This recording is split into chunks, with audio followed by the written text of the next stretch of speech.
Dalam kurikulum prototipe ini ada beberapa komponen, ada penyederhanaan sama ada penambahan fleksibilitas. Bahwa lebih banyak materi itu bukan hal yang baik. Inilah dampak daripada kalau kurikulum menjadi pusat penitipan dari berbagai macam aspek. Jadi tambah gendut kurikulum, tambah materinya besar, hasilnya apa? Kedangkalan kemampuan literasi dan numerasi anak-anak kita, dan itu adalah yang terpenting. Ternyata waktu semakin kecil materi, ternyata semakin dalam dan semakin berkualitas pembelajaran mereka.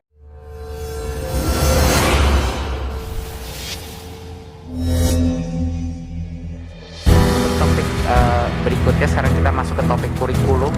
Saya persilahkan Mas Nino untuk melakukan presentasi. Terima kasih. Terima kasih Mas Menteri. Selamat pagi Bapak dan Ibu semuanya. Assalamualaikum warahmatullahi wabarakatuh. Salam sejahtera untuk kita semua. Yang saya hormati pimpinan Komisi 10 DPR RI, Bapak Ibu anggota Komisi 10 yang terhormat. Izinkan saya menyampaikan beberapa hal mengenai kurikulum secara singkat saja. Mohon dapat dibantu ditampilkan.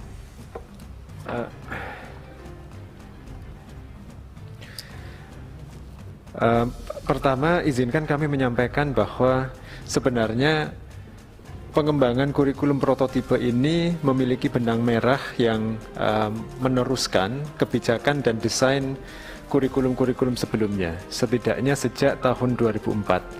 Jadi ada beberapa hal pokok yang menjadi benang merah.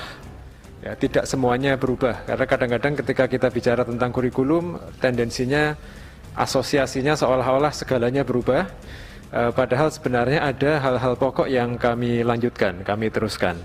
Yang pertama adalah orientasi kurikulum yang holistik. Jadi ini kuat sekali ditegaskan di K13 halaman 37.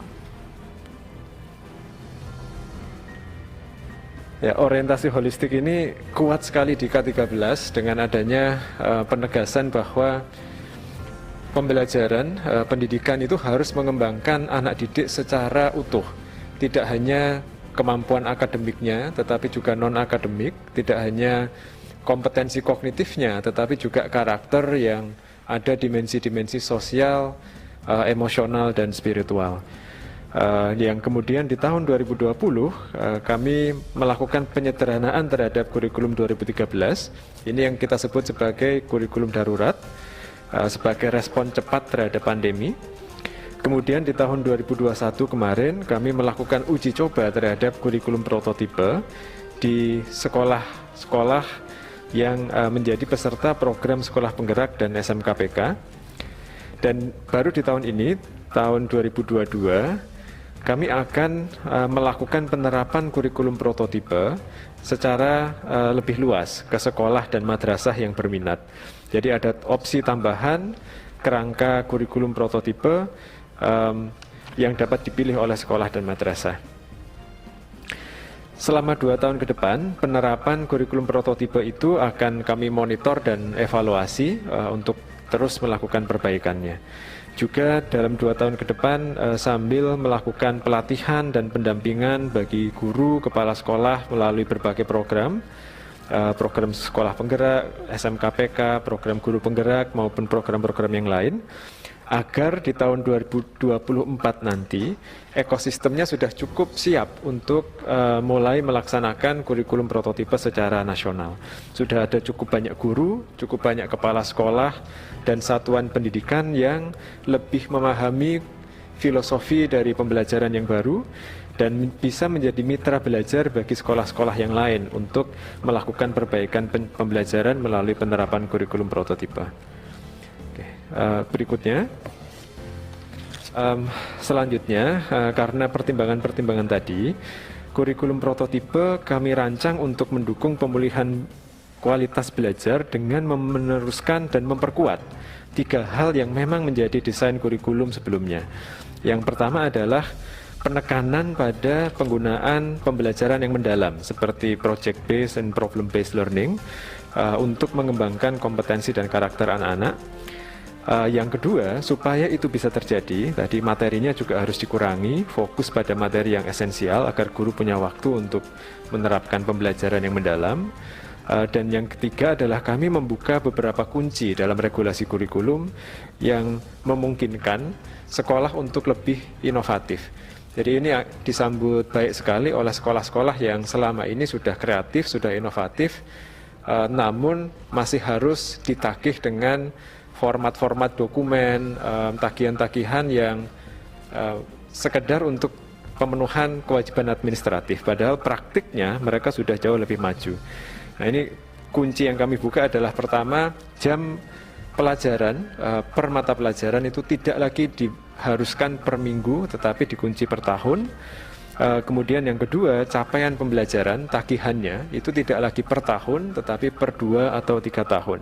Sehingga sekolah bisa mengatur kecepatan atau ritme pembelajaran yang lebih tepat untuk peserta didiknya. Berikutnya.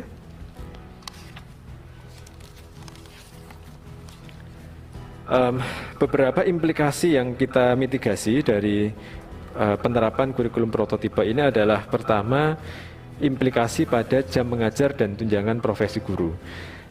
Ada sebagian besar guru, terutama yang mengajar mata pelajaran umum, alokasi beban mengajarnya tetap, jadi tidak ada perubahan. Namun memang ada sebagian kecil guru yang jam mengajarnya, jam mata pelajarannya itu menjadi sedikit berkurang, dan solusinya bagi mereka adalah kita dorong untuk bisa memfasilitasi atau menjadi koordinator, fasilitator bagi pembelajaran-pembelajaran berbasis proyek untuk penguatan karakter. Ini akan bisa diakui juga sebagai pemenuhan jam mengajar sehingga tetap mendapatkan tunjangan profesi guru. Isu yang kedua adalah linearitas mata pelajaran. Ada beberapa mata pelajaran yang tadinya tidak ada menjadi pilihan atau pilihan menjadi wajib. Karena itu kita juga menyusun regulasi supaya linearitas ini tidak menjadi masalah. Misalnya untuk informatika yang tadinya pilihan menjadi wajib, itu tidak harus diajar oleh guru yang memiliki gelar di bidang teknologi informasi. Kemudian isu yang ketiga adalah kapasitas guru dan sekolah yang masih bervariasi. Ini tentu bukan hal yang bisa kita selesaikan secara cepat, tetapi kami memberikan pelatihan dan pendampingan kepada komite pembelajaran dan juga memfasilitasi nanti adanya komunitas-komunitas belajar dan menyediakan platform teknologi. Saya rasa itu Pak Menteri, terima kasih atas waktunya. Selamat siang. Assalamualaikum warahmatullahi wabarakatuh. Salam sejahtera Bapak dan Ibu semua. Terima kasih Mas Nino. Mungkin sekedar saya ingin menekankan bahwa sekarang semua seperti yang kita tahu, transformasi kurikulum ini kita jadikan suatu hal yang voluntary, jadi tidak ada paksaan dan juga berfase, ya. Jadinya kita akan selalu mengkaji masukan-masukan selama kurikulum prototipe ini sedang diluncurkan di sekolah penggerak, dan tahun depan akan ditawarkan kepada sekolah-sekolah yang merasa sudah siap untuk melakukannya. Jadi sama sekali tidak ada paksaan, sama sekali tidak ada dorongan, semua tergantung kesiapan masing-masing sekolah. Tapi masyarakat juga harus mengetahui bahwa langkah pertama daripada kurikulum prototipe itu atau bagian pertama ternyata sudah dilakukan dan sudah ada di 36% dari sekolah kita. Itu namanya kurikulum darurat. Jadi kan tadi seperti yang Mas Nino bilang, kurikulum prototipe ini ada beberapa komponen, ada penyederhanaan sama ada penambahan fleksibilitas. Komponen penyederhanaannya itu banyak yang sudah masuk dalam kurikulum darurat, dan apa hasilnya adalah recovery atau pemulihan daripada learning loss yang luar biasa. Jadi ini mau saya tekankan, kemarin waktu bertemu dengan anggota DPR di Bali waktu mempresentasikan mengenai kurikulum, saya ingin menyebut sekali lagi, data kita sudah membuktikan, berarti perdebatannya sudah selesai, bahwa lebih banyak materi itu bukan hal yang baik. Inilah dampak daripada kalau kurikulum menjadi pusat penitipan dari berbagai macam aspek, jadi tambah gendut kurikulum, tambah materinya besar, hasilnya apa? Kedangkalan kemampuan literasi dan numerasi anak-anak kita, dan itu adalah yang terpenting. Ternyata waktu semakin kecil materi, ternyata semakin dalam dan semakin berkualitas pembelajaran mereka. Jadi mohon ini ditekankan dan menjadi salah satu pembelajaran untuk kita semua, dan kedepannya kita akan sangat memfokuskan kepada penyederhanaan materi dan penurunan jumlah volume materi sehingga anak-anak bisa mendapat pembelajaran yang lebih dalam dan juga lebih fleksibel. Terima kasih.